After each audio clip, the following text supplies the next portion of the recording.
Então, assim, vamos, apesar de tantos ataques e eu não sei, o desespero, né, que foi agora essa semana contra o Ciro, vamos destacar aqui agora um vídeo, até peguei o corte feito lá no canal do Tamir, porque ele já está no ponto certo, de uma entrevista que foi dada pelo professor Nildo Ouriques, né? Para quem não conhece o professor Nildo. Vou precisar sair um instante, só volto já. Vai lá.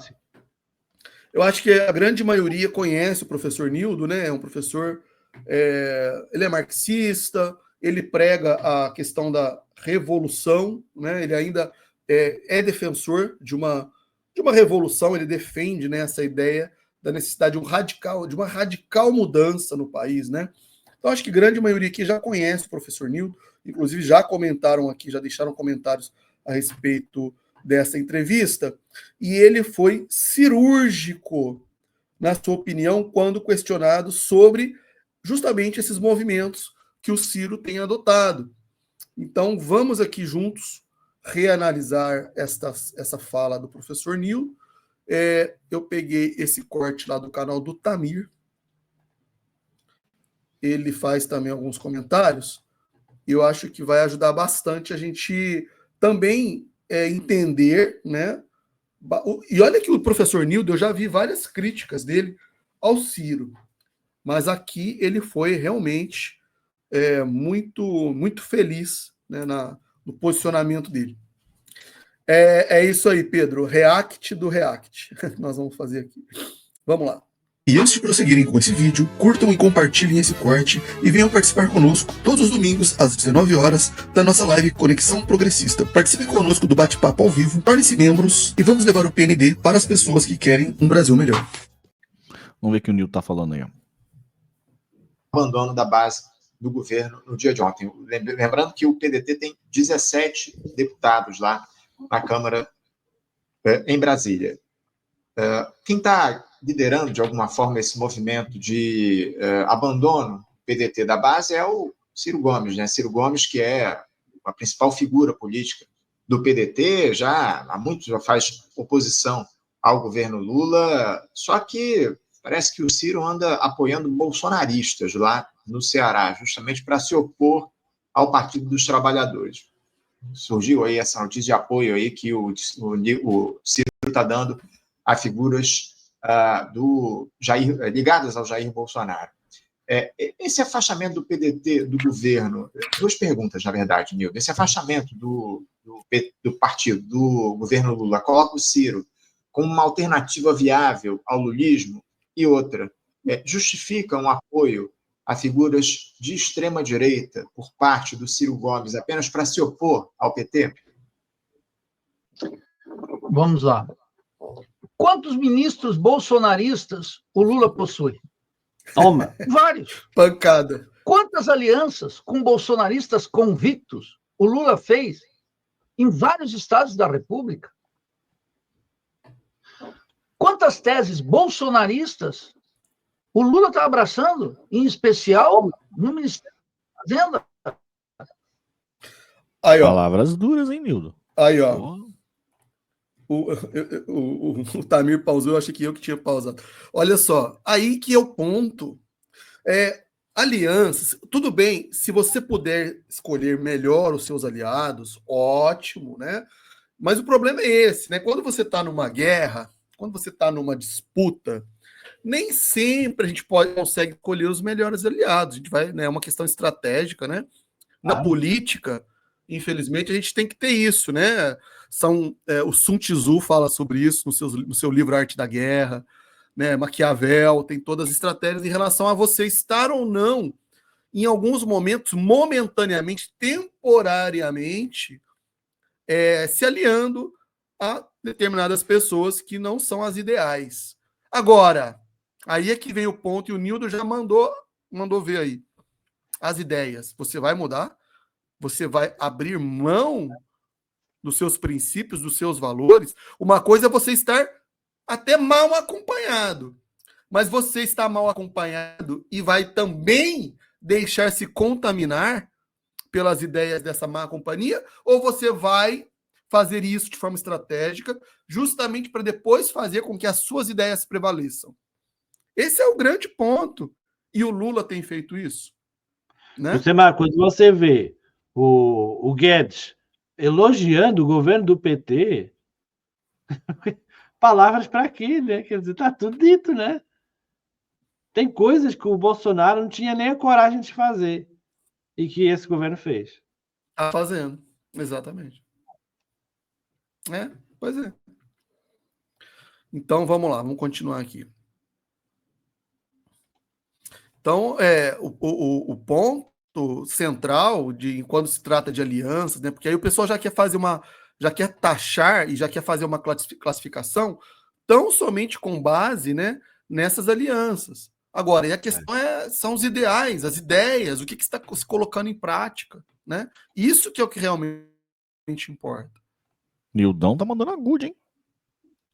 Quais são os pontos do bolsonarismo que o Lula adotou na política externa, execrando a Venezuela, reconhecendo a fraude no Equador?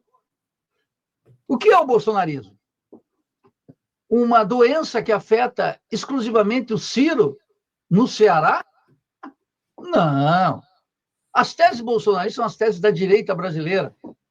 E o Lula convive bastante bem com... No começo do governo, eu não sei quantos estão aqui, mas tinha 7 ministros que votaram pela cassação de Dilma e vários que trabalharam para Bolsonaro na eleição de 2018. O que é ser bolsonarista? Então, vamos lá. A Ciro, o que é de Ciro? Ciro mantém uma independência e uma oposição clara ao governo Lula. É um mérito. É um mérito. É um grão de lucidez. Essa frase. O que vai acontecer com o governo e com o fato de que a bancada do PDT anunciou que se retira da base aliada? Absolutamente nada. Esse gesto é um gesto dessa política burguesa depravada, fruto da corrupção partidária, derivada desse parlamentarismo que o Lula pratica como se fosse uma rainha da Inglaterra. Como se tivesse... E vai nego sair preso disso aí, viu? Vai nego sair preso desse negócio de iniciação ainda, mano. Pode cravar o que eu tô falando. E nego vai sair preso disso aí ainda. Uma monarquia constitucional. E como se o parlamento... O Ciro fala muitas vezes que a única inovação que o Lula fez foi a tomada de 3 pinos, né? Você já deve ter ouvido falar isso, né? Pois eu acho que o Ciro está errado. A grande inovação que o Lula fez foi esse modo de governar. O modo de eu faço tudo, rasgo minhas vestes, abdico de toda a minha ideologia, eu vendo a minha mãe, mas eu fico no poder. Essa governação de coalizão, essa coisa que o Lula instaurou, esse é o grande legado que ele deixa. E é um legado horrível, ruinoso da democracia brasileira. É o grande contributo que o Lula deixa. Parabéns, Lula. É o ser eleito para, de fato, não governar, né? Esse que é o problema, né? Você vê, a gente já tem falado isso. A gente já tem falado isso há bastante tempo. É um governo que se diz de esquerda, mas, né, sempre se disseram, mas que não faz nenhum esforço mínimo, né, para fazer algo nesse sentido. E hoje mesmo eu já citei 2 exemplos. Um deles é a tal da escala 6x1, foi uma proposta que surgiu aí recentemente, é uma discussão, pode concordar, pode não concordar, mas é uma discussão interessante. Caladinho, né? Que ele é. Pois é, e você não vê, eles poderiam já estar trabalhando em cima disso, mas não vê esforço algum em relação a isso. Você não vê uma fala do Lula sobre isso, o Lula só fala as besteiras que ele fala, né, essas coisas aí e tal, fala da mãe, fala do pai, fala do futebol, fala não sei do quê, e não fala de nenhuma política assim, para influenciar as ideias das pessoas, para mudar as ideias, nada, não, né? Enfim. E a questão dos impostos, da isenção, né, que é uma questão também que seria muito fácil e tem sido muito fácil de ser levada, né, as pessoas se interessam por esse tema, ninguém gosta de pagar imposto, né, beneficiaria uma faixa da população enorme, né, e ganharia popularidade com isso, mas mesmo assim não estão nem um pouco preocupados com isso. Segundo Lula, o cara do Corinthians que quiser bater na mulher está autorizado. Pois é. Né? É o tipo de coisa que ele fala, né? É o tipo de coisa que ele perde tempo falando, né? Então. É só, cara. Tanta coisa boa para ele falar, tanta coisa para ele inspirar as pessoas, né? E o cara só fala besteira, só fala porcaria que não interessa para nada. Esse cara não governa. Eu acho mesmo que ele não tem a mínima ideia do que é.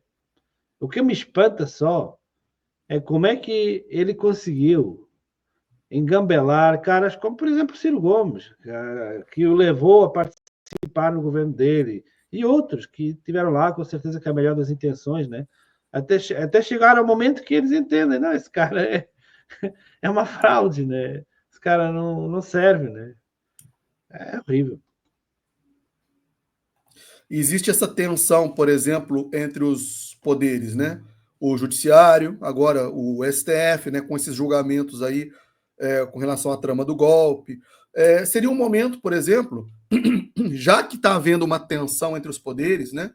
Para se discutir, por exemplo, uma reforma do judiciário.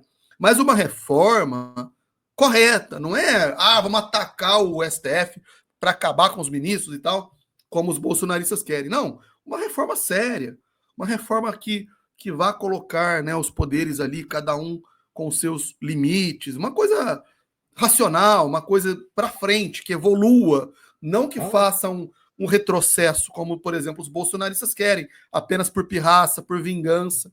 Né? Mas nem isso, eles têm a sensibilidade de entender, né, um momento, né, algo que poderia ser saudável para a democracia. Eles não estão preocupados. Por quê? Porque não é um governo preocupado com a democracia, de fato. Não é um governo preocupado com os interesses coletivos, de fato, né, como a gente esperaria, ou que a gente imaginaria que seria um governo do Ciro, por exemplo. Né? Enfim. Mas vamos lá, vamos dar sequência aqui. Galera, quem é que ainda não deu like? Vamos lá dar like. Se tivesse virtudes na periferia do sistema capitalista, e como se o Lula mesmo não estivesse sabotando todo santo dia as virtudes do presidencialismo latino-americano. Que ele renuncia, não porque ele é um homem de profundas convicções parlamentares, não! É porque ele é um homem servil à classe dominante, aos banqueiros, aos latifundiários, aos grandes comerciantes, aos industriais decadentes, a Embaixada de Washington e ao Vaticano. Está lá hoje, né? Está lá rezando, no Vaticano. Percebe? Então, a decisão da bancada do PDT tem efeito prático algum, exceto alimentar o cinismo partidário e a desconfiança pública em relação aos partidos. Por quê? O PDT vai atuar naquela toada do bom mocismo. Se os projetos forem bons, nós votamos. Se os projetos forem ruins, nós recusamos. O problema é projeto bom, né? Se o projeto for bom, eu voto a favor. Se for ruim, eu voto contra. Ele tá sempre votando contra, então, né? A mesma coisa de falar que vai votar contra, que não sai um projeto bom. Só vê corte no lombo do trabalhador. Só vê alastro brasileirinho. Não, na moral. Só alastro. É teto de gasto, é corte BPC, é consignado do FGTS. Isso aí também é outra bomba que vai estourar, né? Já tá se rolando aí pelas bocas miúdas, né? Que tem empresário procurando o governo e fala assim, mano, para com esse bagulho aí, tem gente pedindo demissão aqui porque, mano, não tem salário. O salário não tá sendo suficiente porque tá tendo desconto direto em folha. Né? Nego tá pedindo demissão para ir pra informalidade. Já ouviram esse papo aí? Agora, o PDT, há muito, não é um partido com programa definido. Tanto é assim que o Lula vai lá, escolhe um deputado de quinta categoria para assumir o ministério, que é recusado, inclusive, por seus pares parlamentares. O Ciro, quero dizer aqui, tem uma virtude extraordinária. A propósito da corrupção, o Ciro tem 10 mil vídeos dele dizendo que a Codevasp é um centro de corrupção. Mas isso já lá no primeiro dia de governo. No primeiro dia de governo. O Ciro conhece essas estruturas estatais, alertou 1000 vezes. O que nós depois? Corrupção. E eu quero dizer, não é só no INSS e na Codevasp, etc. E na administração da dívida pública? E nos grandes ministérios? E na saúde e na educação, será que não tem nada? Será que pequenas coisinhas? Quais são os sistemas efetivos de controle? Então, é um governo que convive, bem porque ela é derivada dessa corrupção parlamentar e disso que o Fernando Henrique tentou dar alguns ares de sociologia do presidencialismo de coalizão. Então, o Ciro, quero finalmente dizer uma coisa aqui só para você, Anderson, que é o seguinte: o Ciro está de uma maneira muito confortável, porque ele está se afirmando, como eu já disse há muito tempo, como candidato antissistêmico. Ele não participa desse jogo. Ele diz, nesse jogo, não. Claro que o Ciro tem, ele expressa, ele exibe aquela pequena mágoa de ser incompreendido para o povo, que é uma característica pequeno-burguesa, é uma característica de um político que não está percebendo a hora brasileira. A despeito dos seus méritos intelectuais, do caráter incisivo e aberto, como ele fala, que me parece um valor absolutamente indispensável quando o cinismo domina a política, mas ele está numa posição confortável porque ele diz, bem, eu desse jogo não participo. Se pintar circunstâncias eleitorais e políticas de aparecer um candidato antissistêmico, e se o Lula não disputar, aí o Ciro entra. Agora, eu não participo, e eu vi ontem, quando você me convidou aqui para participar hoje, eu fui ver, Anderson, a máquina petista anti-Ciro. Ela é impressionante. É que é o seguinte, parece que o Ciro não é legítimo ele aspirar à presidência da República. Parece que a presidência da República nasceu para ser exercida por um político vulgar, que é o Lula, que não está à altura das circunstâncias. Então, finalmente, Anderson, o PDT precisa mais do Ciro do que o Ciro do PDT. O Ciro pode não ser candidato. Caraca, palavras duras do Nildo, hein, mano? Nildo Oryx mandou a good, hein, velho? Você é louco, mano. Que palavras duras, hein, mano? Mano, bateu e bateu, hein, velho? Nossa senhora, velho. Ele é muito novo, não precisa ser agora, não precisa ter pressa. Pode deixar esse sistema queimar ainda mais a sua imagem diante da imensa maioria do povo, a despeito de estar queimando o Brasil, a riqueza do Brasil, vidas de brasileiros, a miséria, a exploração, a alienação cultural, a dependência científica e tecnológica, a concentração da propriedade urbana e rural, a ampliação da fronteira agrícola com crimes ecológicos, o aprofundamento da dependência como nunca antes visto nesse país. Então, o Ciro está numa posição muito cômoda. Ele pode disputar, ele pode não disputar, e ele pode analisar a situação do PDT. O PDT necessita do Ciro. Quem é que o PDT pode lançar para a presidência da República, exceto apoiar o Lula? Não tem nenhum outro candidato a não ser o Ciro. Está numa posição ultra confortável. Bateu, hein? E por isso mesmo vai ser objeto de ódio do petismo. Tá certo. Nildo, antes de a gente continuar aqui, eu só quero lembrar mais uma vez que a gente está sorteando aqui ao longo. Palavras duríssimas aí, hein, velho. Jovem Nildo Oryx aí, mano, mandando a good, velho. E ele tá certo, viu? Tá mentindo, não. Ele tá certo. Gostei, concordei com ele. E você, o que você acha dessa análise do Nildão? Nildão da massa.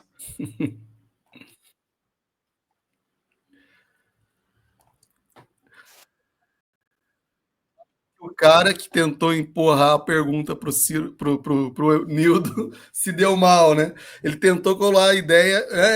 O Ciro tá virando bolsonarista.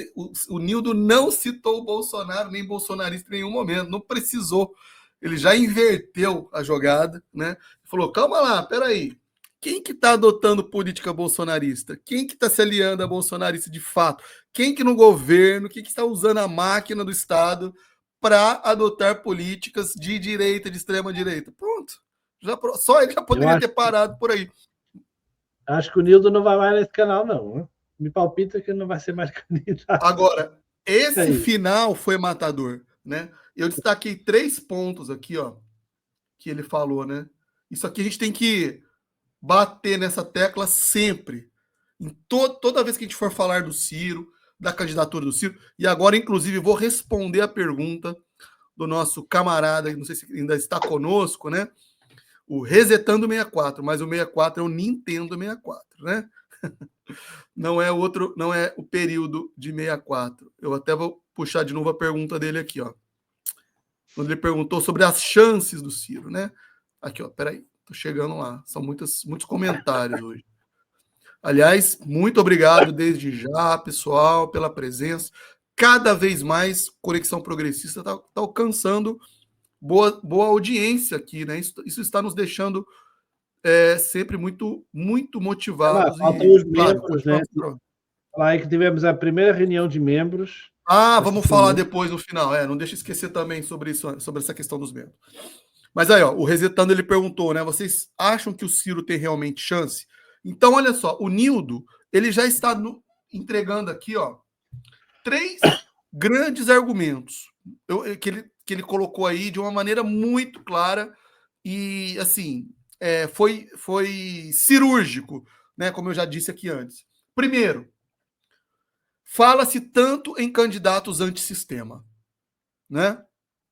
O Bolsonaro, quando se candidatou, ele se apresentou como antissistema, mas a gente sabe que não era. 28 anos na época. Ele era um sistema. Ele era o sistema, né? E roubava gasolina, e colocou os filhos todos na política, a família inteira, esposa, ex-esposa, e por aí vai. Aí, ó, o nosso amigo Resetando está conosco ainda. Então, Ciro é independente de fato, ele assumiu essa postura independente, né? Não é, né? Tentando sair dessa polarização.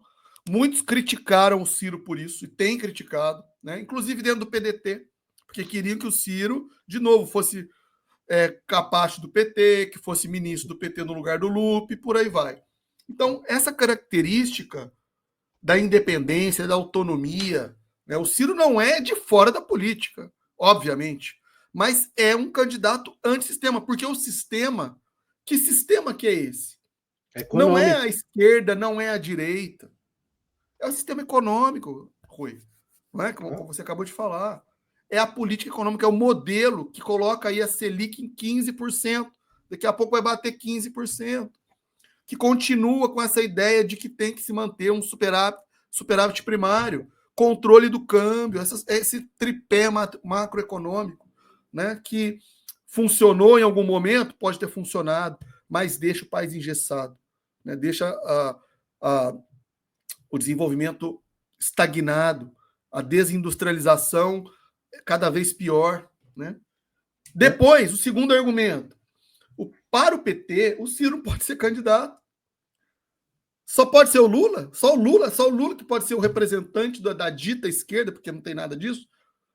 Lembro do tal do Tira Gomes, até o Caetano Veloso se sujeitando àquela campanha sórdida, indigna, antidemocrática de falar que o Ciro tinha que desistir da candidatura dele, né?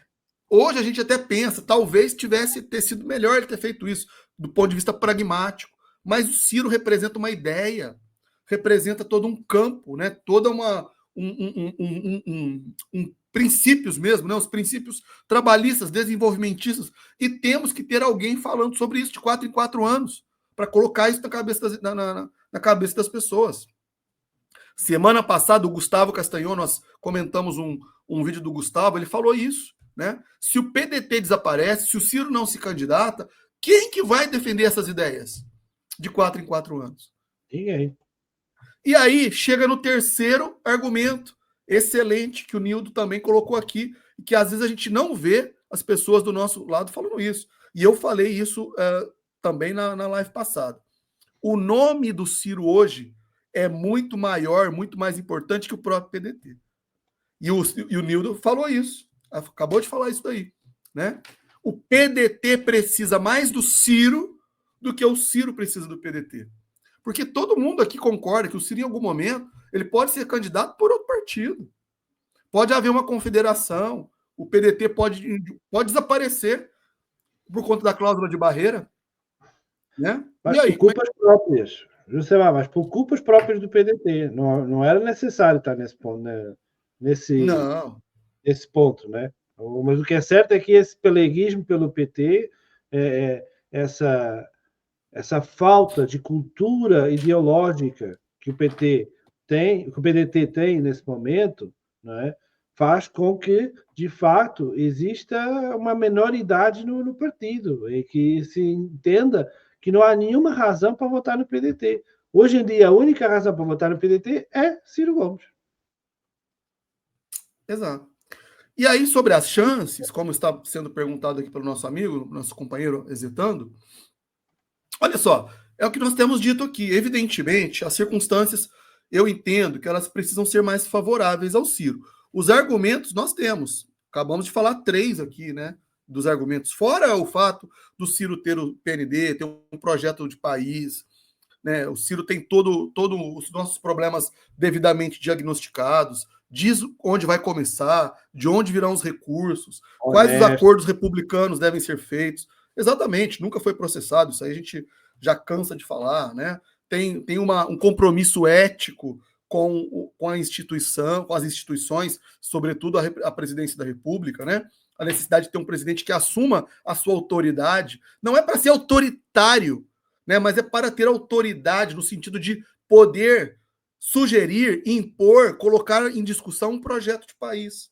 É isso que é ter autoridade, representar a autoridade de um presidente da República, sobretudo nos primeiros 6 meses, como ele sempre fala também. Vontade política. Vontade política, vontade de fazer as coisas diferentes, aglutinar os interesses em torno de um projeto, né? Reforjar o pacto republicano, chamando os governadores para o debate, colocando a responsabilidade nas prefeituras, nos demais representantes dos demais poderes. Isso é possível de ser feito, né? Só que aí, claro, nós temos que considerar as circunstâncias para uma eleição. Primeira delas, Bolsonaro inelegível, Bolsonaro será condenado e preso. O Lula, nós já falamos aqui, está cada dia mais decadente, né? Cada dia mais o seu governo caindo em popularidade. Então, as chances do Ciro estão elas repousam sobre essas possibilidades, né? Evidentemente que elas terão que ser analisadas daqui a um ano, ali na véspera, e evidentemente, claro, apoio do partido, alianças, mas isso depois virá naturalmente. Basta o nome do Ciro estar em evidência. Basta nós colocarmos ainda as pesquisas, como que o Ciro vai se comportar a partir de então, né? É isso. As chances estão aí. Elas são muito maiores, talvez, do que já foram nas eleições anteriores. É assim que eu penso. Eu também acho. Eu acho que nunca o Ciro teve uma situação, uma conjuntura política tão favorável como agora, em que a polarização está desfeita, os dois lados provaram ser uma bela porcaria, e então o eleitor vai ter que decidir alguma coisa, e ele poderá querer experimentar algo diferente pela primeira vez, porque está evidente o fracasso, né?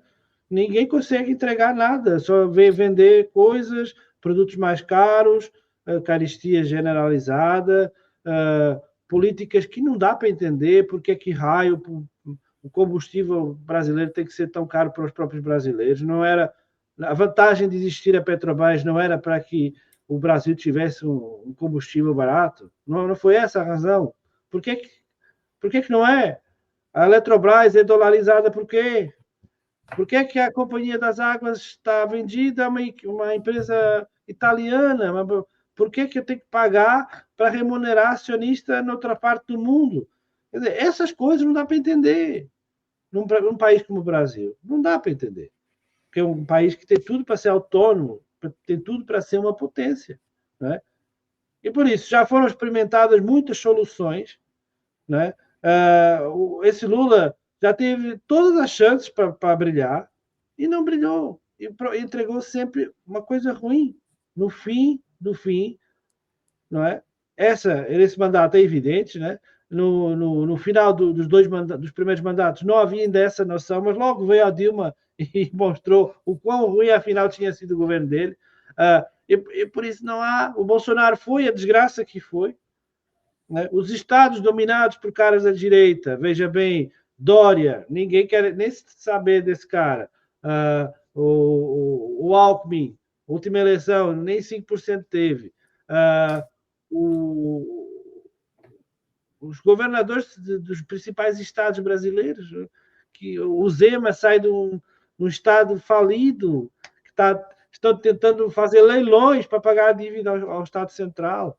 Quer dizer, não há ninguém para apresentar um trabalho bem feito. Por que não experimentar o Ciro Gomes?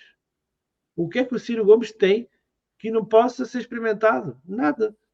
Por isso, se o Ciro Gomes tiver uma campanha com o mínimo de apoio político, em termos de partidários, e com grana suficiente para espalhar as suas palavras pelo Brasil inteiro, né, de forma eficiente, que não foi o caso até agora, as pessoas vão querer experimentar Ciro Gomes, sim, senhor.